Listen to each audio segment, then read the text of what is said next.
Bam, nagkita-kita na naman tayo ulit. Last pala na video natin na ano tayo, bumigay na yung gulong natin. Pero at least, ano siya, hindi ganun kalala.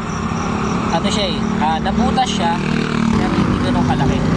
Ngayon, ginawa natin doon, naghanap tayo ng nagtitinan ng sealant. O, shoutout nga pala sa napagtanungan ko doon sa Governor's Drive yata yun. Papuntang Silang, pagbaba ko, napahabang highway nun So, ano siya, daanan papuntang Tagaytay, papuntang Naik, Silang, Indang, doon.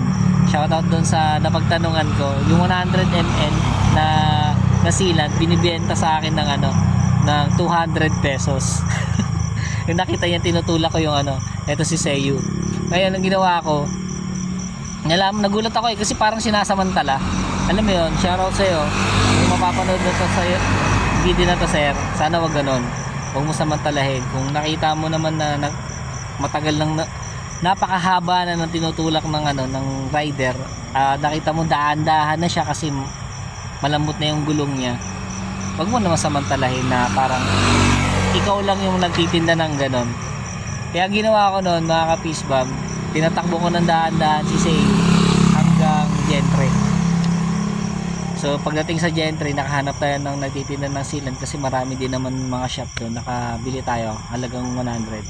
So yung nalagay natin yung sealant, yung gulong natin na V-Star, nagamit pa natin ng dalawang araw at kalahati pa. So nakapagtabi pa ako noon.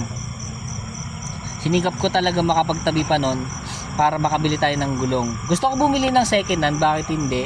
Kaso hindi ako ganun tumingin ng second hand Baka sayang lang din. Alam ko yung presyo kasi kalahati. Pero yung nabili ko ngayon, konti lang nadagdag ko.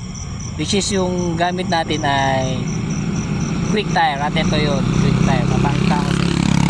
Napakaganda niya kasi nung kinabit siya, umuulan yung time na yon. At nagamit ko siya nung umuulan. Napakakapit niya, hindi siya yung dumudulas. Pero pagkakaiba lang, baka medyo mas malambot siya ng konti kay Mr. Pero tignan natin, depende pa rin naman siguro sa paggamit. So ayun lang.